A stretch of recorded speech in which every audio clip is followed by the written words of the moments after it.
देखिए 258 जो सांसद है ना, ये कुत्ते बिल्ली से भी ज्यादा गिरे हुए हैं, क्योंकि जब ये 5-5 लाख लोगों का नेतृत्व करता है, एक विधायक लगभग 2 से 2.5 लाख 5 लाख तक का विधायक बनता है, तो अगर वो अपने समाज की उस भीड़ की उस संख्या की काउंटिंग भी ना करवा पाए, गिनती भी ना करवा पाए, तो इसका मतलब तो ये हुआ कि इस देश में कुत्ते की, बिल्ली की, जानवर की, पेड़ पौधों की भी जनसंख्या गिनती होती है।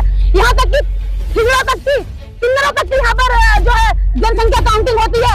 इसका मतलब ये सांसद, ये विधायक इन कीड़े मकोड़ों, पशु पक्षियों, कुत्ते बिल्ली और इस देश के जो किन्नर है, जो तीसरे जेंडर है, उनसे भी ज्यादा गिरे हुए नीचे जमीन में गड़े हुए। हमारा तो जन्म ही उनकी भावना आहत करने के लिए हुआ भैया।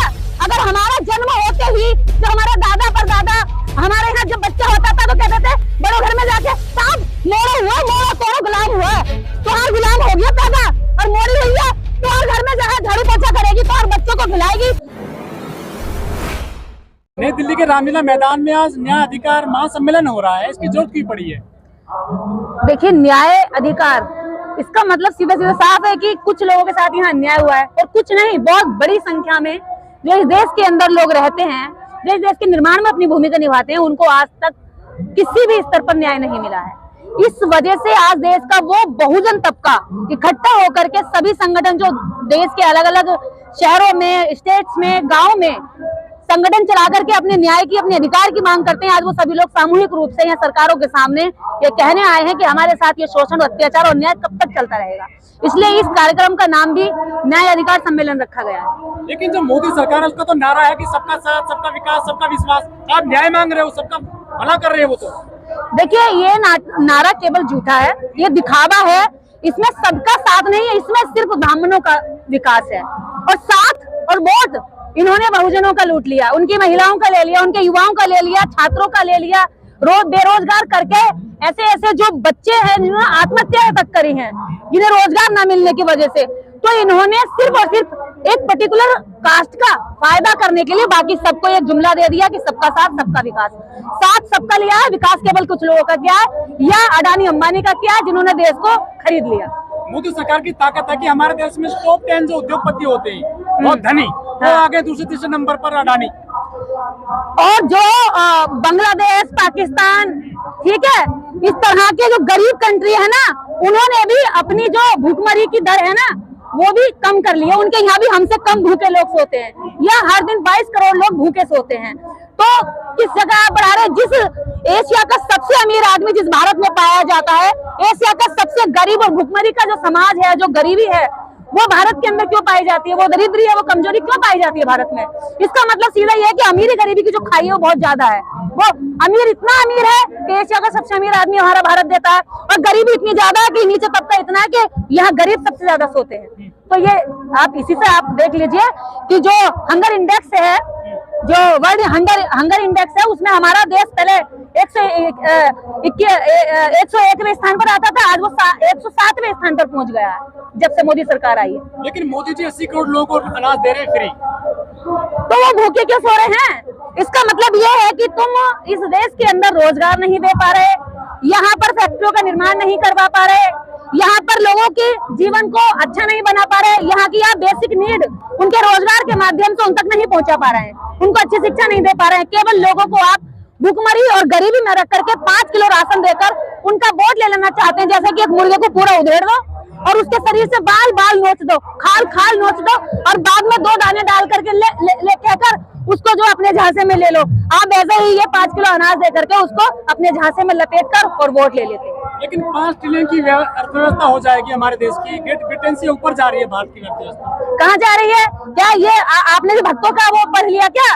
क्योंकि उन्हें तो जो भी कह दो ना, अगर उन्हें कह दिया कि ये देश दुनिया का सबसे खूबसूरत देश है, तो वो इस देश के जातिवादी कोड को भी नहीं देखेंगे, इस देश की गरीबी को भी नहीं देखेंगे, इस देश के बलात्कार को भी नहीं देखेंगे, इस देश की महिला असमानता को भी नहीं देखेंगे, और कहेंगे देश खूबसूरत हो रहा है। ठीक है, तो उनके कहने से ये देश खूबसूरत नहीं हो जाता। खूबसूरत करने के लिए वास्तव में यहाँ इस देश की व्यवस्था में अच्छे लोग बैठने चाहिए, अच्छी सोच के लोग बैठने चाहिए। इसीलिए आज सारा बहुजन समाज इकट्ठा हुआ है, और बाबा साहब डॉक्टर अम्बेडकर के परिनिर्वाण दिवस पर आज यहाँ से प्रतिज्ञा लेकर जाएंगे कि कितने सारे संगठन एकजुट हुए हैं, एकजुट होकर के लड़ाई लड़े, क्योंकि दुश्मन आपको किसी भी हाल में मार देना चाहता है। आप अगर अलग अलग रहे तो मरे जाओगे, इसलिए आज जरूरत है कि छिटे कुटे पिटे लोग जो है ना, जो बिखरे पड़े हैं, वो सारे इकट्ठे हो, वरना ये हाल ऐसी रहेगा। अच्छा अच्छा ऊपर से लेप कर देंगे, अंदर इनमें सड़ान मारती रहेगी। लेकिन एकजुट कर पाएंगे लोगों को? देखिए विश्वास तो इसलिए है क्योंकि हम मेहनत कर रहे हैं, और मेहनत के रिजल्ट अगर 100 नहीं आए तो 90 तो आएंगे ही। और मेरी कोशिश ये है कि हम सब लोग जब आज का यही मेरा वक्तव्य था और आगे कल भी रहेगा कि जब हमें त्याग की भावना, जब लाइन लग रही हो त्याग करने की, तो हम उस लाइन में पहले खड़े हों, और जब लाइन लग रही हो क्रेडिट लेने की तो हम उस लाइन में पीछे खड़े हो जाएं। इस सोच के साथ यदि हम लोग काम करेंगे तो मुझे लगता है बहुजन समाज जल्दी ही, यहाँ तो उल्टा हो रहा है। उसी को तो सीधा करने का प्रयास। लेने वाला सबसे आगे खड़ा है, उसके पीछे लाखों की संख्या है, लेकिन काम करने वाला सबसे आगे खड़ा है, उसके पीछे एक भी नहीं है। उसको बदलने के लिए ही आज इस मंच का निर्माण किया गया है। आज पहली शुरुआत है, आप इस पर देखिएगा कि हम वही काम करेंगे जो जितनी मेहनत करेगा वो इतना क्रेडिट का हकदार होना चाहिए। ये नहीं धक्का मारा और वो आगे चला गया, जो वास्तव में मेहनत कर रहा है उसको पीछे कर दो। वही काम तो सबों ने हमारे साथ किया, वही काम अब इस समाज के होशियार लोग इस समाज में काम करने वालों के साथ कर रहे हैं। समाज कई बार ठगा जा चुका है ऐसे कार्यक्रमों से, लाखों रुपए खर्च होते हैं आयोजकों के। ये जो गरीब आदमी जो गांव से आए ना, ये सब 500 600 रुपए खर्च करके आए हैं, लेकिन इनको 5 साल बाद 10 साल बाद ऐसे कार्यक्रमों का निष्कर्ष नहीं मिलता। देखिए ऐसे कार्यक्रम साल भर में 2 या 4 होते हैं, और मुझे लगता है इस बहुजन समाज की बहुत बड़ी संख्या है। यहाँ बहुजन समाज अपने अधिकारों को जानता, अपने महापुरुषों को जानता, महापुरुषों की विचारधारा को जानता है और अपनी सच्ची लड़ाई को जानता है। जब ये समाज कांवड़ लेने 10,000 रुपए खर्च कर सकता है, 1.5 लाख रुपए डीजे पर लगा सकता है, जब ये सामान गंगा नहाने जा सकता है, नंगा पड़ा रह सकता है, धूप में गर्मी में चल सकता है, पैरों में छाले डाल सकता है, तो 400-500 रुपए खर्च करके अपने बच्चों का भविष्य बचाने के लिए यहाँ नहीं आ सकता क्या? क्या नहीं आ सकता? बताओ सारे लोग आ सकते हैं ना? तो फिर हम सब लोग ये न्याय की लड़ाई में लड़ने के लिए आ रहे हैं। यहाँ पे जरूरी नहीं है कि हमारी कुर्बानियां हो जाएं, और हमारे पैसे की अगर 1000-500 की कुर्बानी होती है तो क्या दिक्कत है? हमारी हजारों वर्ष की गुलामी से हम लड़ते आ रहे हैं। अगर आज 1000 रुपए जेब में है तो वो भी बाबा साहब अम्बेडकर की वजह से है, तो क्या 1000 रुपए खर्च करके अपने अधिकारों के लिए नहीं जा सकते? आप बता रहे हो गुलाम है, बाकी सब लोग तो मुझे सबके चेहरे खिलते हुए दिख रहे हैं, कोई गुलामों की भावना तो इनका दिखने नहीं मिलती। यहाँ जितने भी लोग हैं, मुझे लगता है ये वही लोग हैं जो बाबा साहब डॉक्टर अम्बेडकर की विचारधारा को जानकर के इनके चेहरे खिल उठे हैं, इनमें आत्मविश्वास जग चुका है, इनमें हिम्मत आ चुकी है। ये वही लोग हैं, यही उन लोगों को जाकर बताएंगे कि तुम भी उठो, तुम क्यों ऐसे नीरस पड़े हो, क्यों मरे पड़े हो, क्यों बेदम पड़े हो, अपने अंदर डॉक्टर अम्बेडकर का विचार भर, बुद्ध की करुणा भर और हिम्मत भर, और खड़ा हो जाए, ये दुनिया तेरी है, जीतने के लिए सब कुछ पड़ा है। आपके ऊपर आरोप लगते हैं, आपके ऊपर अक्सर आरोप लगते हैं, आप अपनी बातें कम रखती हैं, दूसरों की भावनाएं ज्यादा आहत कर देती है। जब हमारा तो जन्म ही उनकी भावना आहत करने के लिए हुआ भैया।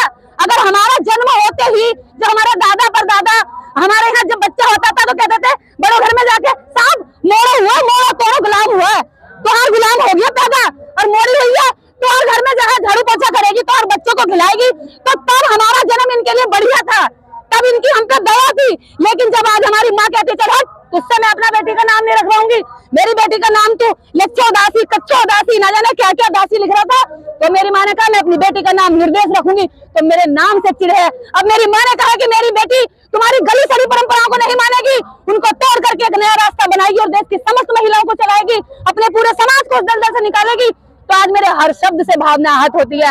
अगर मैं भी कहीं भजन कीर्तन कर रही होती ना, बाबाओं के चरणों में नतमस्तक हो रही होती और जय हो ये स्वामी, जय हो बाबा स्वामी, तो मेरी बातों से किसी की भावना आहत नहीं होती। हमारे सांस लेने पर भी उन्हें भावना आहत हो जाती है, और वो सदियों से हमें मार रहे हैं, तो क्या हमारी भावना आहत नहीं होती?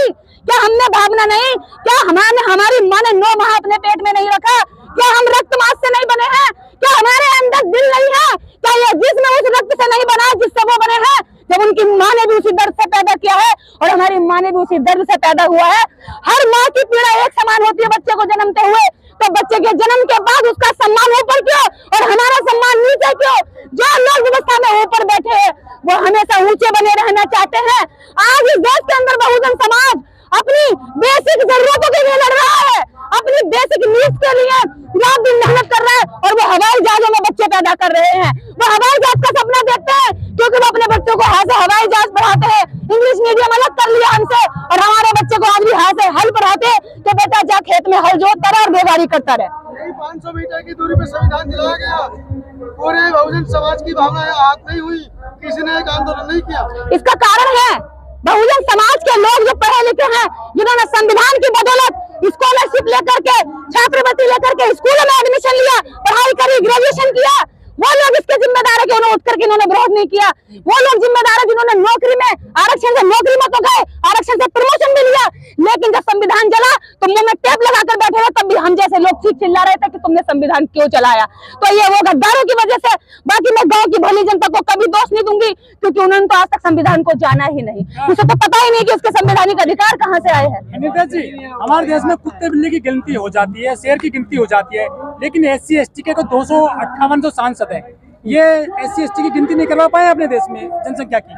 देखिए ये 258 जो सांसद है ना, ये कुत्ते बिल्ली से भी ज्यादा गिरे हुए हैं, क्योंकि जब ये 5-5 लाख लोगों का नेतृत्व करता है, एक विधायक लगभग 2 से 2.5 लाख 5 लाख तक का विधायक बनता है, तो अगर वो अपने समाज की उस भीड़ की उस संख्या की काउंटिंग भी ना करवा पाए, गिनती भी ना करवा पाए, तो इसका मतलब तो ये हुआ कि इस देश में कुत्ते की, बिल्ली की, जानवर की, पेड़ पौधों की भी जनसंख्या गिनती होती है। यहाँ तक कि हिजड़ों तक की, किन्नरों तक की यहाँ पर जो है जनसंख्या काउंटिंग होती है। इसका मतलब ये सांसद, ये विधायक इन कीड़े मकोड़ों, पशु पक्षियों, कुत्ते बिल्ली और इस देश के जो किन्नर है, जो तीसरे जेंडर है, उनसे भी ज्यादा गिरे हुए, नीचे जमीन में गड़े हुए, जो अपने समाज की जनसंख्या गिनती नहीं करा। जो मोदी सरकार धर्म की राजनीति कर रही है, राम मंदिर बनवा रही है और वो देशभक्ति की बात करती है, विपक्ष के पास में काट क्या है इसकी, कैसे जीतोगे आप इनसे? देखिए विपक्ष के पास एक ही काट है, विपक्ष आपस में टैंक काटना छोड़ दे, आपस में कटिंग करना छोड़ दे। बहुजन समाज की कई ऐसी पार्टियां हैं, बसपा है, ASP है, RLD है, सपा है, अगर ये सारे एक जगह आ जाते हैं तो दावा करती है तुम्हारा इसी 2024 में अगर प्रधानमंत्री ना बन जाए ना, तो जो सजा दोगे मैं वो सजा लेने को तैयार हूँ। जो तुम्हें लग रहा है प्रधानमंत्री पद का लग रहा है कि वो लायक है, उसको प्रधानमंत्री घोषित करो, और बाकी सारे अलग अलग राज्यों में जिसकी संख्या जिसकी ज्यादा हो, जिस जाति की, उस जाति की संख्या का अनुपात में उस जाति का वहां पे मुख्यमंत्री घोषित कर दो, और लड़ाई इकट्ठे होकर के देखो ये सारा समाज बच जाएगा। हमारी जवानी, हमारी कुर्बानी, हमारा जीवन, हमारे पैरों की कितनी चप्पलें घिस गई, लेकिन ये बड़े नेता बैठ करके मलाई चाट रहे, 3-4 पीढ़ियों के लिए धन इकट्ठा कर जाएंगे, और हमको ये नहीं पता कि शाम को हम रोटी खाएंगे कि नहीं खाएंगे। आज बाबा साहब की पुण्यतिथि है, लेकिन गाना बजाना हो रहा है, इसको कितने जायज मानते हैं आप? देखिए पुण्यतिथि आज बाबा साहेब की इस देश ने, इस दुनिया के लिए बहुत बड़ी क्षति है, लेकिन प्रोग्राम में आई है। हाँ मैं इस प्रोग्राम में आई हूँ, इस प्रोग्राम की मैं आयोजक भी हूँ।